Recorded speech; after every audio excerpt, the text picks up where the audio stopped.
Welcome to DHG's guide to understanding what the Coming Soon status means for you and your home sale. The Coming Soon status is a pre-market phase that lets potential buyers know your home will be on the market soon. It's like a sneak peek before your house officially hits the market. This status builds buzz and anticipation among buyers. It gives you time to finish last-minute prep while generating interest from people who are eagerly awaiting new listings. During this phase, we'll work behind the scenes to get your home photo-ready, create marketing materials, and finalize everything needed to launch your listing with a bang when it goes active. No showings happen during this phase, but we're building that demand. Here's the key difference. Coming soon means your home is visible online, but not yet available for showings. When your home goes active, potential buyers can schedule in-person showings and make offers.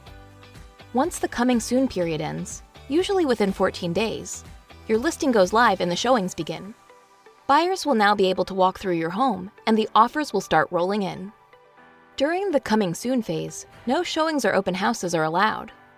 This status is designed to build excitement and get buyers interested before the home is fully ready for showings. Use this time to make final preparations. Clean the home, stage it, and finalize any repairs. It's also the perfect opportunity to start spreading the word and sharing your upcoming listing on social media. At DHG, we're here to guide you every step of the way, from coming soon to sold. Reach out to us with any questions. We're just a call or click away. Let's get your home ready for the market.